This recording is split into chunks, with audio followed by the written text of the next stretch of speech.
Hey guys, welcome back. आप सभी का बहुत बहुत स्वागत है फिर से एक और ब्रांड न्यू वीडियो के अंदर। और पहले से मैं कह सकता हूँ कि थोड़े स्टैक्स अच्छे हुए अपने यूट्यूब चैनल पर, फैमिली ग्रो हो रही है। और प्लीज़ चैनल को लाइक, शेयर एंड सब्सक्राइब जरूर कीजिए। लाइक और सब्सक्राइब जरूर चैनल को कीजिए अगर आप नए हैं, और अगर आप पुराने व्यूअर्स ही देख रहे हैं तो प्लीज़ इस वीडियो को लाइक कीजिए, क्योंकि आप देख सकते हैं यूट्यूब पर ऐसी वीडियो कहीं पर भी अवेलेबल नहीं है, हमारे चैनल पर ही ऐसी वीडियोज़ अवेलेबल हैं। चलिए अब बात करते हैं ख़त्म, अब शुरू करते हैं पढ़ाई करने हैं तो पढ़ाई करेंगे। तो आज हम मक्कड़ की वॉल्यूम 3 के अंदर हम आज पैसेज नंबर मतलब रीडिंग 2 करेंगे, और पैसेज नंबर फर्स्ट अटेम्प्ट करने जा रहे हैं, जिसका नाम है tea roles in industrial revolution. यानी कि कैसे टी डेवलप्ड हुई, क्या कहते हैं, इंडस्ट्री के अंदर। तो बेसिकली ये कोई न्यू पैसेज नहीं है, मक्कड़ की बुक ने हम सभी को पता है कहाँ से उठाए हैं पैसेज, ऑनलाइन सभी अवेलेबल्स हैं। तो चलिए हम डायरेक्ट आंसर, थोड़े बहुत क्वेश्चन इन्होंने चेंज किए हैं, तो हम डायरेक्ट आंसर की लोकेशन फाइंड करेंगे और अटेम्प्ट करेंगे, बताएंगे क्यों इसका आंसर है। बेसिकली हम लोकेशन के साथ एक्सप्लेनेशन देंगे क्यों ये आंसर है, और जो आप सोच रहे हैं वो आंसर क्यों नहीं हो सकता है। तो चलिए सबसे पहले हमें लिस्ट ऑफ हेडिंग्स दी गई हुई हैं इसके अंदर। तो काफ़ी बच्चों को डाउट रहता है कि लिस्ट ऑफ हेडिंग को अटेम्प्ट कैसे करें। बेसिकली जो भी लिस्ट ऑफ हेडिंग होती है वो कंक्लूजन होती है, जैसे पैराग्राफ 1 दिया, जो भी उसका पैराग्राफ का जो कंक्लूजन निकलेगा, जो अर्थार्थ जिसे हिंदी में कहते हैं, या फिर जो उसका मतलब निकलेगा, वो उसका आंसर होगा। तो सबसे पहले पैराग्राफ ए का जो आंसर है हमें 4th दिया हुआ, सॉरी 6th दिया हुआ। 6th तक क्या आंसर है? टाइम प्लेस ऑफ इंडस्ट्रियलाइजेशन, यानी कि समय और क्या कहते हैं जगह की बात की होगी जब इंडस्ट्रियलाइजेशन शुरू हुई, तो वही उसका आंसर होगा। तो सबसे पहले हम पैराग्राफ ए को पढ़ते हैं। क्या है पैराग्राफ में, यहाँ हमें दिया हुआ है लास्ट के अंदर। वैसे आप पूरा कंक्लूजन पढ़ेंगे तब भी आपको आंसर पता लग जाएगा, ठीक है, और वैसे भी पता लग जाए। तो बेसिकली यहाँ हमने जब पढ़ेंगे लास्ट की लाइन यहाँ पर लिखा है, why did the particular important event the world changing birth of industry happen in Britain, and why did it happen at the end of the 18th century? So place हमें मिल गया, time मिल गया कि कब हुआ, तो आंसर हमें पता लग गया। ए का पैराग्राफ का अंदर क्या है, टाइम एंड प्लेस के बारे में बात की गई है। तो first answer clear, I hope आप सभी बच्चों को पता लग गया होगा। अब हम मूव करते हैं सेकंड क्वेश्चन के बारे में। पैराग्राफ बी के अंदर है इसका आंसर, और 5th है। तो 5th क्या है हम पढ़ लेते हैं। Pre condition necessary for industrial revolution, यानी कि कुछ कंडीशन बहुत जरूरी है इंडस्ट्रियल रेवोल्यूशन करने के लिए। तो वो कंडीशन के बारे में बात कर सकते हैं, जैसे कुछ भी हो सकता है वो कंडीशन। डेवलप्ड होनी चाहिए कंट्री, ट्रांसपोर्ट सिस्टम अच्छा होना चाहिए, वगैरह वगैरह, कुछ भी ऐसी चीजें बात हो सकती हैं। तो चलिए चलते हैं हम पैराग्राफ बी के अंदर। तो पैराग्राफ बी के अंदर हमें दिया हुआ है, जैसे कि मैंने ये हाईलाइट कर दिए हुए आप सभी के लिए कि आप समझ पाए। He claim that there were about 20 different factors and all of them need to represent before the revolution could happen, यानी कि 20 ऐसे फैक्टर होने चाहिए कोई भी इंडस्ट्री को रेवोल्यूशन करने के लिए, ठीक है। तो और पढ़ लेते हैं, आगे भी पढ़ लेते हैं जो अंडरलाइन के। For industry to take off, take off का मतलब ये नहीं है कि टेक ऑफ का मतलब कुछ बच्चे समझ लेंगे ऑफ मतलब बंद करना। टेक ऑफ ये एरोप्लेन वाला टेक ऑफ है, जैसे हम स्नोमियंस में कह सकते हैं टेक ऑफ, यानी कि उड़ान भरना, ठीक है, उड़ान भरने वाली बात है ये। तो take off these need to be technology power driven factories, large urban population to provide the cheap labour, easy transport to move goods around, and fluent middle class willing to buy mass production object, a market driven economy and political system that allowed to this happen। यानी कि ये चीजें necessary हैं कोई भी क्या कहते हैं इंडस्ट्री को रेवोल्यूशन करने के लिए। तो हमें अपना बी भी आंसर क्लियर हो गया, आप समझ पाए होंगे क्यों है ये। चलिए मूव करते हैं अपने थर्ड क्वेश्चन की तरफ। तो बेसिकली थर्ड क्वेश्चन हमारा क्या कह रहा है? थर्ड क्वेश्चन क्या कह रहा है? 2 possible solution to the puzzle, यानी कि कोई 2 पॉसिबल सोल्यूशन है उस पजल को सॉल्व करने के लिए, ठीक है। कोई पजल है उसके 2 पॉसिबल सोल्यूशन हो सकते हैं, ठीक है। तो हम थर्ड देखते हैं कहां पर दिया हुआ है, अपने पैराग्राफ सी के अंदर। तो ये थर्ड हम पूछते हैं क्यों है। Most of historians however are convinced that 1 और 2 missing factors are needed to solve the puzzle. The missing factors they propose are able to found in every kitchen cupboard. Tea and beer, 2 of the nation favorite drink. यानी कि 2 चीजें हमें clear होगी, क्या हो सकते हैं, 1 या 2 मिसिंग फैक्टर हो सकते हैं to be solve the puzzles. क्या है वो फैक्टर्स? बियर और टी। सो हमारा थर्ड क्वेश्चन भी क्लियर हो चुका है। और अब मूव करते हैं फोर्थ क्वेश्चन की तरफ। तो फोर्थ क्वेश्चन हमारा क्या कह रहा है, डी पैराग्राफ के अंदर है और फोर्थ ही इसका आंसर है। ओके, फोर्थ आंसर तो हम समझते हैं, fail to find a possible cause for mystery about low mortality rate. यानी कि क्या कहते हैं, वो उस चीज को पकड़ नहीं पाए, क्या कारण था जिसके कारण मोर्टेलिटी रेट यानी कि जो प्रोडक्ट जो लोगों की जनसंख्या है वो कम हो गई। मोर्टेलिटी रेट हम इससे कंपेयर कर सकते हैं, ठीक है। तो इसका फोर्थ के अंदर दिया हुआ है, हमारे फोर्थ पैराग्राफ के अंदर। ओके, तो आप यहां देख सकते हैं, यहां पर दिया हुआ है between 1615 and 1740 the population was static but then there was a burst growth in population growth. In fact, mortality rate halved yani ki halved the space of 20 of years, and this happened in both rural area and cities across all classes. For possible cause has been suggested. So यानी कि क्या कारण था जो half हो गया, halved. पहले यहां तक तो क्या कहते हैं वो ग्रोथ में रहे, but in fact the mortality rate halved, जो मोर्टेलिटी रेट थी वो हाफ हो गई, ठीक है, 20 इयर्स के अंदर। सो हमारा ये आंसर भी फोर्थ भी क्लियर हो गया होगा, उम्मीद करता हूँ समझ आया होगा। अगर आपको किसी भी स्टूडेंट को समझ नहीं आ रहा है तो प्लीज कमेंट करके मुझे बता सकते हैं कि आपको क्या प्रॉब्लम आ रही है, मैं कमेंट में जरूर समझाऊंगा।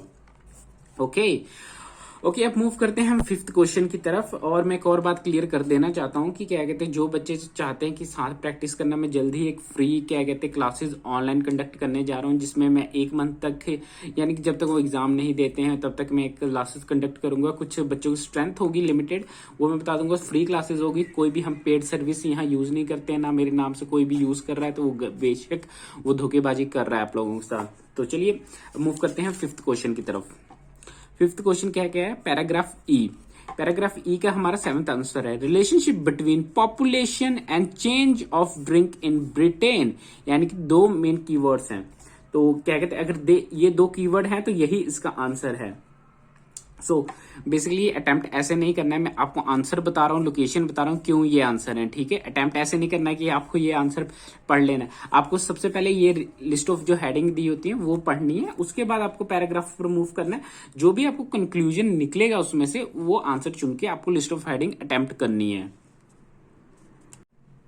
तो चलिए अब फिफ्थ क्वेश्चन पर मूव करते हैं।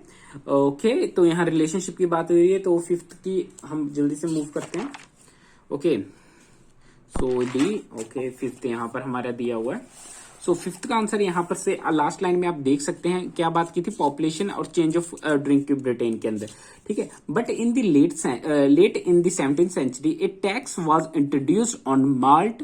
माल्ट एक टाइप का प्रोडक्ट होता है जो क्या कहते हैं बियर और क्या कहते हैं जो बियर बनाने के लिए बेसिकली यूज होता है, ठीक है। बियर और टी में भी कई बार यूज होते हैं, ठीक है, जो वेस्टर्न कल्चर में होता है मोस्टली, ठीक है। The poor turned out to be water and grain and in this 1720s on the mortality rate began to rise again। यानी कि क्या कहते जो क्या कहते माल्ट पर टैक्स इम्पोज हो गया, जिसके कारण पुअर लोग क्या कहते पानी और गिन पर डिपेंडेड हो गए, ठीक है। जिसके कारण फिर उसके बाद 1970s में फिर से mortality rate began to rise, दोबारा राइज हुआ, लेकिन वो तब तक टैक्स हट चुका था। यहाँ पूरी बात नहीं लिखी है लेकिन इस लाइन का मतलब यही है। सो 2 relationship, population and change of drink, यानी कि माल्ट पर क्या कहते प्रभाव पड़ा, ठीक है, जिसके कारण पुअर लोग पानी और ग्रीन पर डिपेंड हो गए। पॉपुलेशन का भी इसमें जिक्र हुआ, ठीक है, ग्रोथ हुई, कम हुई, ज्यादा हुई, ठीक है। So fifth answer is clear, I hope. अगर मैं अगेन कह रहा हूं आपको अगर प्रॉब्लम हो रही है तो प्लीज कमेंट डाउन कर सकते हैं आप, मैं आपको कमेंट में समझा दूंगा क्यों क्या आंसर था, ठीक है। अब नेक्स्ट मूव करते हैं 6th क्वेश्चन की तरफ। पैराग्राफ एफ के अंदर है ये और इसका 3rd आंसर है। तो T drinking in Japan and Britain. तो क्या कहते हैं कोई ड्रिंकिंग के रिलेटेड बात होगी जापान और ब्रिटेन के। तो अब मूव करते हैं हम एफ पैराग्राफ के अंदर। तो यहाँ देख सकते हैं McFlorence looked to Japan which has also developing large cities about the same time and also had no sanitation. Waterborne diseases in Japan population were far fewer than Britain। यानी कि जो क्या कहते हैं जो जापानीज पॉपुलेशन थी, जो waterborne diseases वहां बहुत कम थी as compare to Britain. It could be prevalence of tea in their culture, क्योंकि वहां के उनके कल्चर में tea popular. There was when American thought that the role of tea in Britain, तब उसने सोचा कि इसका इम्पैक्ट हम क्या कहते हैं ब्रिटेन पर भी ला सकते हैं। सो आपको उम्मीद करता हूं समझ आ गया हो। Tree drinking in Japan and Britain. तो मैं उम्मीद करता हूँ ये आप समझ गए होंगे क्यों है, कंक्लूजन समझ आ रहा होगा आपको। मैं अगेन कह रहा हूँ, आप पूछ सकते हैं कमेंट में। ओके, 7th अब क्वेश्चन पर मूव करते हैं हम, ठीक है। अब 7th क्वेश्चन हमारा क्या कह रहा है कि इसका आंसर हमें दिया हुआ है कंक्लूजन ड्रॉन। ओके, यहाँ कंक्लूजन की डायरेक्ट ही बात कर लिए। Conclusion drawn from comparison with Japan, यानी कि क्या कहते हैं, जो उसका कंक्लूजन जो निकला वो जापान के साथ कंपैरिजन करने के बाद निकला। तो मूव करते हैं, यहाँ पर मैंने अंडरलाइन किया हुआ। तो आप देख सकते हैं, McLean notes that in the 17th century Japan had large cities, high literacy rate, even a future market. However, Japan decided against a work-based revolution by giving up labor-saving devices, even animal, to avoid putting out of work. यानी कि Japan ने decide किया था कि क्या कहते हैं वो इवन तो वो क्या कहते हैं वो बहुत अच्छी डेवलपिंग कंट्री थी, बट उन्होंने डिसाइड किया कि वो ऑटोमेटिव सिस्टम पर शिफ्ट नहीं होंगे, वो मैन और एनिमल पर पे ही डिपेंड रहेंगे, ठीक है। तो इसका जो क्या कहते हैं कंपैरिजन उसने बाकी कंट्री के साथ किया। यहाँ पर आप देख सकते हैं 19th सेंचुरी के साथ। अब पूरा पढ़ेंगे तो आपको आइडिया मिल जाएगा, लेकिन इसका आंसर ये है कि 7th answer conclusion drawn for comparison with Japan. उन्होंने बाकी से कंपैरिजन करके बताया कि जापान क्यों ऐसा है। ओके, उम्मीद करता हूँ विच ऑफ पैराग्राफ कंटेन आपको समझ आ गए होंगे, क्यों क्या आंसर है, एक्सप्लेनेशन आपको क्लियर हुई होगी। अगर फिर भी नहीं रहती कमेंट करिए और पूछिए मुझसे बेझिझक, मैं आपको रिप्लाई करूंगा। चलिए अब ट्रू फॉल्स पर बात करते हैं। तो सबसे पहला ट्रू फॉल्स नॉट गिवन है, पढ़ लेते हैं क्या है। The industrialisation did not happen in China because of its insufficient railway transportation. China की बात जरूर की गई है, लेकिन वहां ट्रांसपोर्टेशन के बारे में बात नहीं की गई है, जिसके कारण क्या कहते हैं वो इंडस्ट्रियलाइजेशन नहीं हो पाया, जबकि हमें पता है चाइना के अंदर इंडस्ट्रियलाइजेशन बहुत ही अच्छी है, ठीक है। तो बेसिकली पैराग्राफ के अंदर बात नहीं की गई है, वो मैं जनरल नॉलेज से लिंक नहीं कर रहा हूँ, ठीक है।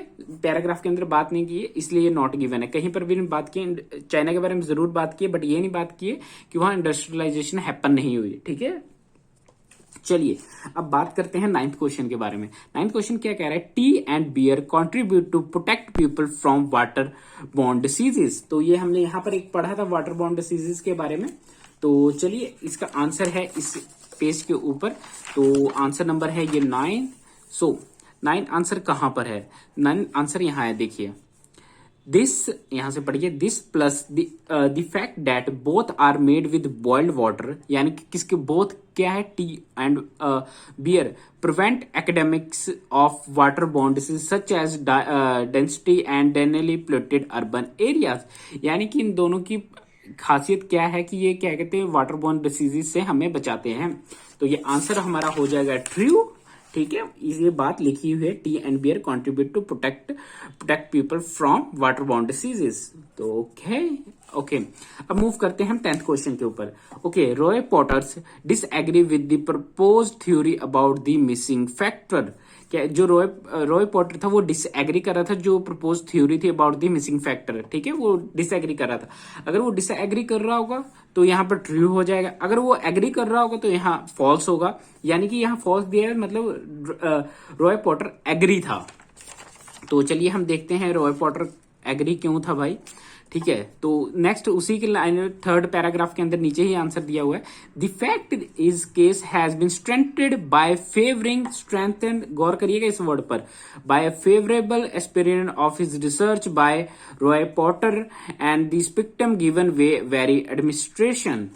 यानी कि बेसिकली उसने क्या कहा कि क्या कहते हैं वो स्ट्रेंथन कर रहा था रॉय पॉटर के थॉट से, ठीक है। यानी कि वो डिसएग्री नहीं कर रहा था, तभी स्ट्रेंथन कर रहा था by Roy Potter, favourable appear on his research by Roy Potter, यानी कि वो फेवर में था, ना कि वो डिसएग्री कर रहा था। तो 10th आंसर भी हमारा क्लियर होता है कि फॉल्स होगा। ओके, अब मूव करते हैं हम 11th क्वेश्चन के ऊपर। मैं उम्मीद कर रहा हूं आप सही देख पा रहे होंगे, अगर ओके थोड़ा धुंधला था, ठीक है, मैंने अभी ध्यान दिया, चलिए कोई बात नहीं। ओके, अब 11th क्वेश्चन के बाद करते हैं, पढ़ते हैं। The reason of lower child death was explained by food, ठीक है। जो लोअर रीजन था, जो क्या कहते हैं सबसे कम रीजन था बच्चों के मरने का, वो फुल्ली एक्सप्लेन्ड है, फूड की तरफ से एक्सप्लेन किया गया। अगर वो फूड की तरफ से एक्सप्लेन किया गया, फूड था वो कारण, तो यहाँ पर ट्रू हो जाएगा, यानी कि फूड वो कारण नहीं था, इसलिए ये फॉल्स है। तो चलिए अब मूव करते हैं क्या कहते हैं अपने 11th क्वेश्चन के बारे में, 11th क्वेश्चन पर, ठीक है। तो 11th क्वेश्चन अपना यहाँ पर है, so the only option left was food, क्या कहते हैं, बाकी यहाँ पर बाकी सारे ऑप्शन दे रखे हुए हैं, वो पहले ही खारिज कर दिए गए हैं कि वो आंसर नहीं हो सकते। ठीक है, मैं थोड़ा ऐसे कर लेता हूं अगर आप लोगों को देखने को प्रॉब्लम हो रही हो तो। ठीक है, तो क्या कहते हैं, ओनली ऑप्शन, बाकी ऑप्शन पहले खारिज हो चुके हैं, आप पढ़ लीजिएगा, आपको पता लग जाएगा। आंसर मेन कहां से मिला, only option left was food but the height and weight was static shown as a decline, so food must have not got worse, यानी कि फूड वो ऑप्शन ही नहीं है। तो इसका आंसर अगेन हो जाएगा फॉल्स, क्योंकि फूड वो ऑप्शन थे। यहाँ क्या कहा गया, फूड ने एक्सप्लेन किया, उसका रीजन एक्सप्लेन हुआ फूड के कारण, तो नहीं। तो अगेन 12th है, क्या कहते हैं, नॉट गिवन दिया हुआ है। The British made beer by themselves, ऐसी कोई बात ही नहीं कि ब्रिटिश ने था कि खुद बियर बनाई है। तो सबसे पहले 12th आंसर भी नॉट गिवन है, क्योंकि ये इसके बारे में बात नहीं की। अब लास्ट क्वेश्चन बचता है 13। The tax on malt indirectly effected the increase of population in late 17th century. So क्या कहते हैं, जो टैक्स इंपोज हुआ इनडायरेक्टली इफेक्ट किया increase of population in late century, definitely yes. क्यों यस, क्योंकि हमने ये 5th क्वेश्चन में ही आंसर पढ़ा था, आप देख सकते हैं यहाँ पर। But in the late 17th century a tax was introduced on the malt, the poor turned to be water and gained, and the 70s the mortality rate began to rise। तो direct answer हमें मिल चुका है। तो 13 के 13 question हमारे हो चुके हैं। उम्मीद करता हूं आप सभी को ये वीडियो पसंद आई होगी, आपको पता लग गए होंगे आंसर क्यों है, क्या कारण है ये आंसर होने के। अगर आप सभी को वीडियो पसंद आई तो please give me a thumbs up और कमेंट के अंदर बताइए, क्या मैं क्या कहते हैं ऐसे ही आंसर बनाऊं। वैसे मैं ऐसी वीडियो बनाना नहीं चाहता हूं, बेसिकली मैं एक्सप्लेन करना चाहता हूं, आप लोगों के सामने पढ़ के बताना चाहता हूं कि क्यों ये आंसर है, पूरा पैसेज पढ़ के ईच एंड एवरीथिंग एक्सप्लेन करना चाहता हूँ। बट मैंने 1-2 वीडियो बनाई थी, इतने रिस्पॉन्स अच्छा नहीं रहा आप लोगों की तरफ से, इस कारण मुझे ऐसी वीडियो बनानी पड़ रही है कि मैं आपको सिर्फ क्या कहते हैं लोकेशन दे रहा हूँ, एक्सप्लेन कर रहा हूँ क्यों वो आंसर है। ठीक है, वैसे ये भी अच्छा मेथड है, आप सीख सकते हैं। बस मैं ही यही कहूंगा कि क्या कहते हैं आप लोग पहले वीडियो देखें। ठीक है, मैं जल्दी क्या कहते हैं आपको कमेंट के अंदर इसकी रीडिंग का प्रोवाइड कर दिया करूंगा कि आप एक बार वीडियो देखने के बाद खुद से सॉल्व करने की कोशिश करें, ताकि आपको आंसर पता लग जाए कि क्यों क्या आंसर है, समझ आ जाए बेसिकली। तो मैं फिर मिलूंगा आपको नेक्स्ट वीडियो के अंदर, इसके टेस्ट 2 के अंदर पैसेज नंबर 2, रीडिंग नंबर 2 का 2 पैसेज नंबर। और तब तक के लिए आप पढ़ते रहिए, और मैं उम्मीद करता हूँ आप सभी अपने डिजायर बैंड अचीव करें और अपनी ड्रीम कंट्री मूव करें। Bye bye.